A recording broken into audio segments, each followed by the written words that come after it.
Why, hello, good morning, good afternoon, good evening, whichever it may be. Tina and myself, as always, bringing you Fantasy Glory Week 2. Week 2 that for some may be, freaking happy to get rid of, happy to see it come and go. Others it may be, the start of a new horizon, a new chapter in your fantasy life. It could be start of something, great, grand. Week 2 is done. We are well upon our way into the season. A lot went down. Players, suspensions, records, mostly. Well, I say that as in not historical records, but standings.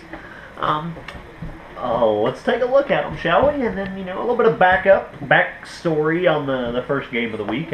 Myself and Ashton. I am 0-2 all time against Ashton, so this one meant something, a little bit more for this guy. Ashton had a birthday this week, and, I kind of felt bad about, maybe she should celebrate, just let her have her time in the sun. But then I was like, if I lost, I would be 0-2.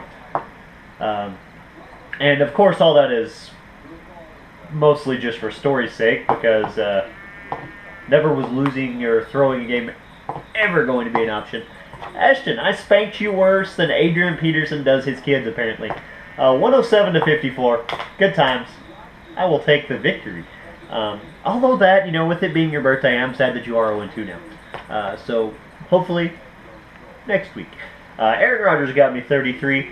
Drew Brees got Ashton 19. And, of course, as the first victory of the year always does bring, I would like to say a few special thank yous. Mostly, first off, the Bills' defense and special teams. Hey, thank you, fellas. You got me a blocked kick, you got me a fumble recovery, a pick. He only gave up 10 points. That's great. You got me 21 points. Love you guys. CJ Spiller, thank you for that returned kickoff for a touchdown. Glad I get the points. Hey, special teams goes with the D. Good times. Thank you guys. Zach Stacy, thank you for not sucking. Kind of freaking out after the first week on you, but you gave me a little bit of hope back in you. I appreciate that. Antonio Brown, lastly, thank you for nutting up and not going out with a concussion on the first drive of the game. That showed sack.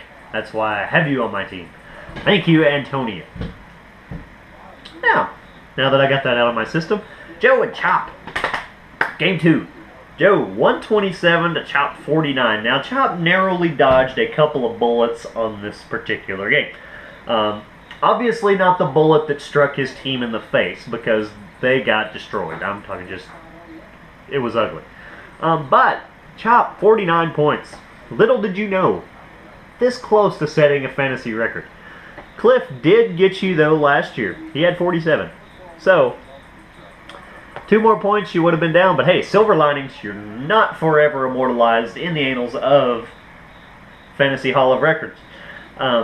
Also, 55 points is the worst beatdown. Take that back. Correction, 105 points. Didn't carry the one, per se. 105 points was the beatdown of mass proportions that is still our record. So, hey, you survived. Two victories in that beatdown, Chop. So, see, I'm giving you things to build upon here. Peyton Manning got Joe 27. Not a bad outing there. Tom Brady was the high man for Chop. Got him 11. Not a lot, but hey, every little bit helps. Then we had Cliff and James. Now, James, I feel for you. That was a bad, awful, horrendous stroke of luck. I mean, there's nothing you can do about that. Just awful. 82 to 66. Now, I am impressed that your team scrapped together 66 points. For having your quarterback go down and one of your running backs go down in the first minute of the game. I'm talking, it was, bam, just done. Talking, of course, about RG3 and Knowshon Moreno, and then Deshaun Jackson sprained his shoulder, or hurt his shoulder, done something to his shoulder, I don't even know. I didn't care. So I'm impressed. Your team now has my support. It was a gutsy performance. Of course, Jimmy Graham got Cliff 23. Arian Foster had a good game, though, playing against Oakland, so kind of expected, but hey, 20 points is still a lot. Arian Foster, for James. We had Sean and Matt. Sean pulling out the W again. He is now 2-0. Beginner's luck, some might say. That's still to be determined. 113 to 85. Matt just didn't have it this week. It was kind of one of those, I don't know, his team, they didn't really not show up, but they didn't have volume for points per se. Jordy Nelson helped Sean's cause, of course. He had an 80-yard bomb from my boy, Aaron Rodgers. Got him 26, and Andrew Luck got 24. So, I mean, that could have easily changed a little bit here or there, but, 85 points, that's still not too shabby for what we've seen so far this year. Now, the game of the week, if you want to call it that. Lots of history in this matchup between old Seth and Estes. A little bit of a backdrop on this. When they last met, that 105-point shellacking that I spoke of happened. So 155 to 50 was the final score of the last time that these two played. Seth, of course, bringing out the victory. I looked back, going back in the records, so you might say, Estes had never beaten Seth.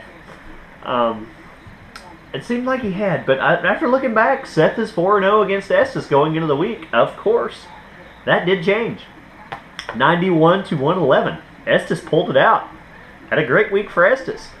Seth, not so much. Of course, 91 points ain't bad. Could be worse, right? Yeah, could be worse. It's your team name, so, I mean, you should embrace it. Embrace the culture that you are creating with your team. No sitting in the corner and sulking because of a sprained ankle to Jamaal Charles, knowing that he is possibly one of the most injury-prone running backs in the league.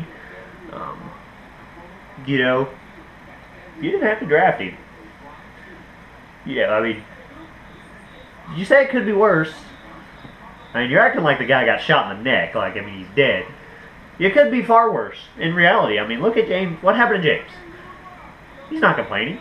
I mean, slightly, but, you're making it far worse than it has to be. But, I leave it at that. Estes, congratulations. DeMarco Murray and Russell Wilson got you 20 and 21, and Brandon Marshall was a high man for Seth. Got him 22. 18.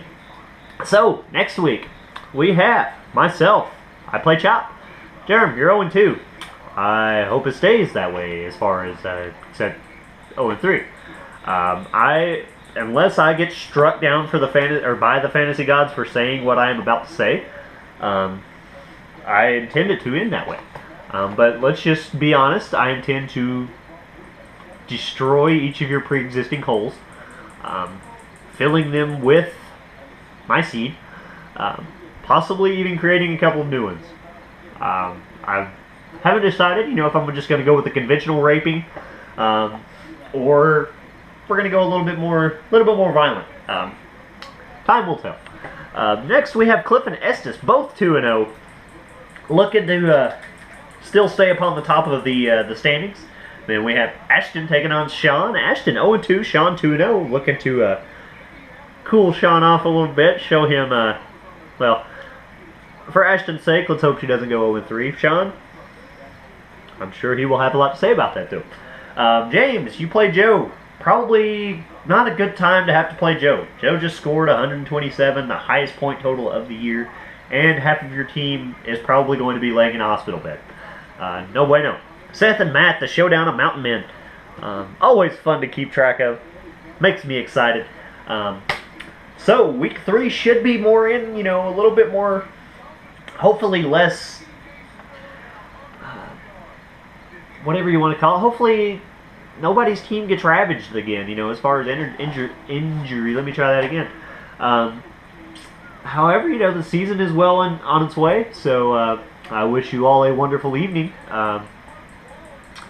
That's all I got to say. Best of luck in week 3. Peace, niggas.